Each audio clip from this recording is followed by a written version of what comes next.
to 8:30. I am on I-15 going north towards Las Vegas. I'm headed over to St. George, Utah, to get there to explore Zion National Park and Bryce Canyon tomorrow. I'm really looking forward to that. Well, to get there first today, it's a little boring. Mostly on the freeway, about 400 miles, 650 kilometers. And it's a first day, so it's all right.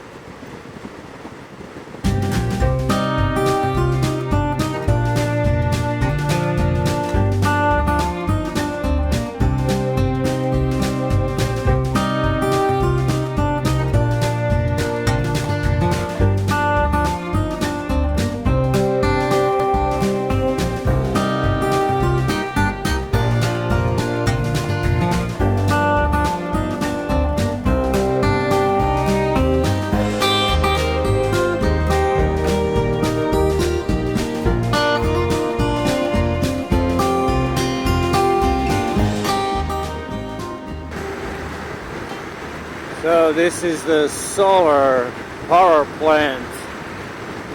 Used to be one tower when I first saw it. So basically all of the mirrors on the ground are all reflecting the sun rays to that one spot. And here I am approaching Las Vegas. A very unusual time for me to see Vegas. It's so much warmer, and it's interesting to see how much it's changed every time.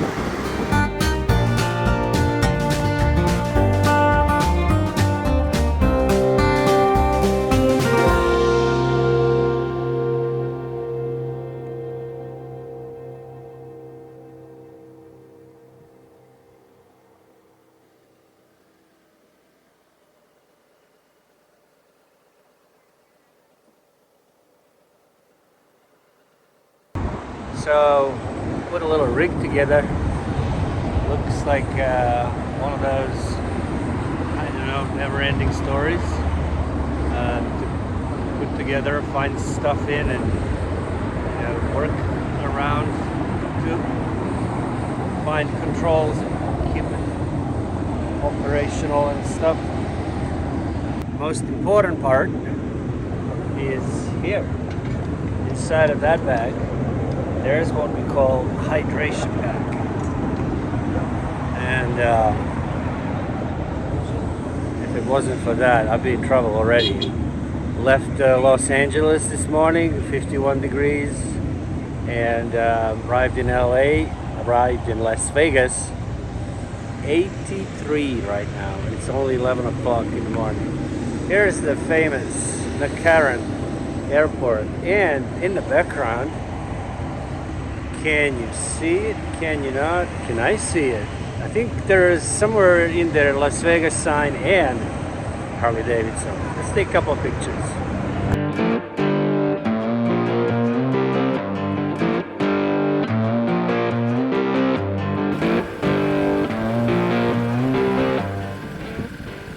Alright, so here's the iconic, very well known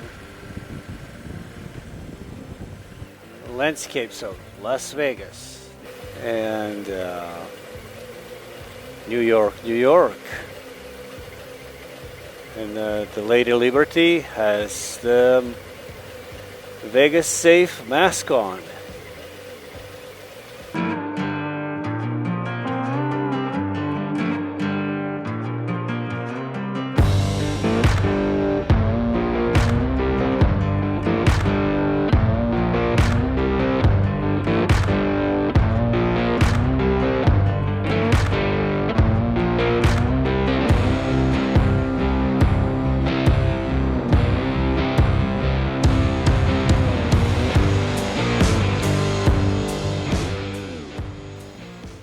Oh, there you go. Heritage. Same, yeah. 18. Yeah. Awesome, man. Yeah, thank you. You too. Is that yours? Very good, very good. So here's the Hard Rock Cafe. Oh, that's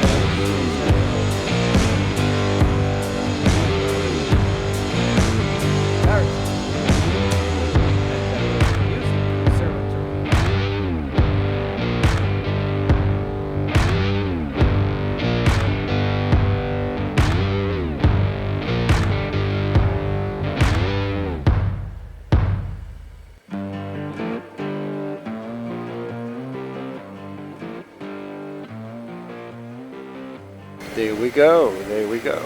Vegas streetscapes. Ah, oh man, check this out. I keep remembering, no lane splitting. Which year that is, I'm not that versed in Harley Davidson models, but it's very interesting, a few things. The console, and then look at the instrument. It's just like from another time. One thing that's the same is this windshield. If you pay attention, you'll see that I kind of have the exact same one. That hasn't changed. The wind protection plus the visibility hasn't changed. You know, now these fairings and stuff, I'm not gonna get into that. But check this guy out. This guy is the 1936. That's my wild guess, but it's kind of low, sitting low. But I love that look. I love that profile. Check this out. Yeah, that's what I'm talking about. That's how the motorcycle looks. And this one looks like a racing version. Wow, that's pretty. That is pretty. Anyway, I want to show you another one. I'm always fascinated by how things change quickly. And of course, that's part of the attraction of Vegas. You could come here twice a year and still see new things and change things and different. So I think that's important to recognize all these people for keeping it fresh, keeping it new, always thinking of how to change it.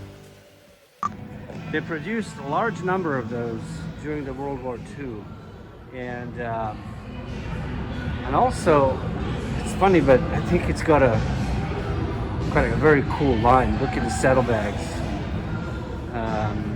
Kind of good design. It's a Springer, as they call it.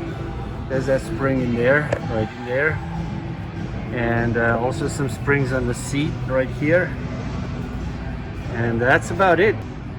This thing could go, and it was pretty flexible. Now, one other curiosity of these is that you gotta put the oil rug underneath so to absorb any leakage, but you can see how sturdy that is, how strong that floor is. Of course, floorboards, but then you had to have the mid controls right there.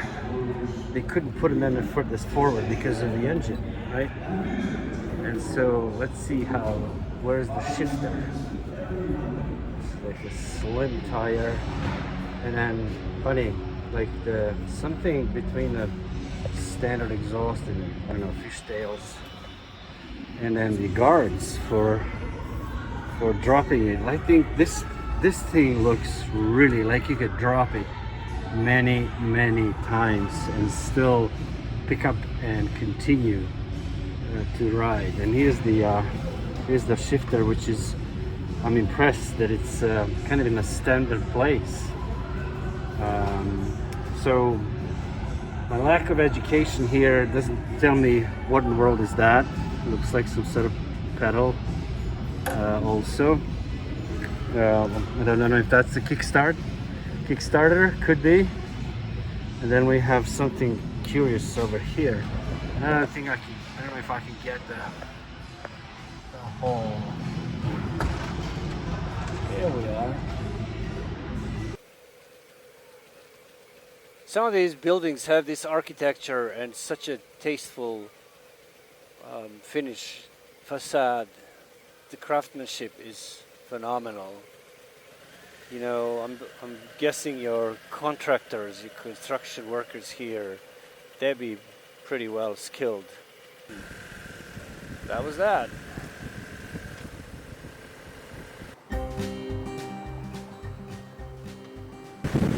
So just outside Vegas, north side, and I drive by this whole little area of concrete plants. And bet you they're supplying to Vegas, but there's not just one, there's many of them. I don't know if you can hear it, but it's also windy.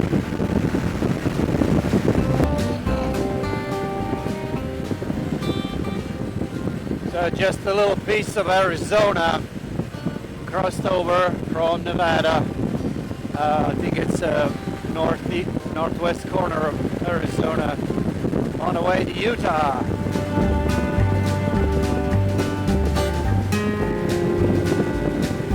A lot of big rocks.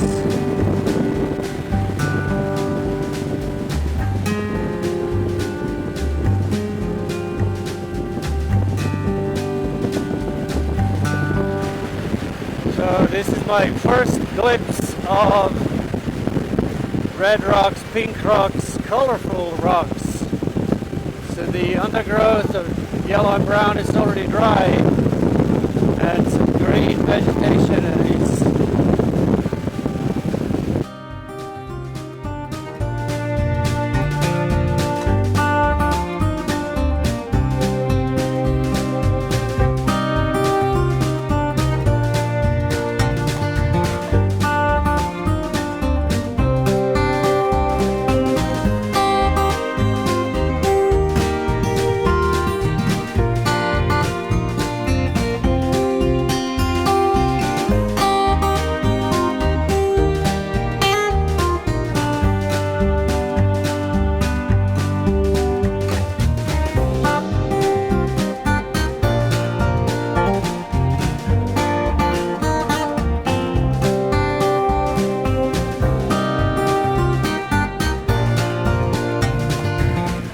beginning to get fascinated by these colors and rock forms and shapes.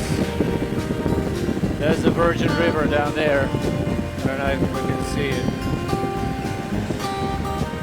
I have to admit, I haven't seen anything like it.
guessing people around here just rent out the properties. Another thing is they smell cows, and it's been I think it's been easily a decade or two since I've smelled cows, and they're right there across the street. Cows are awesome. I think those are bulls. That's why they keep them separate.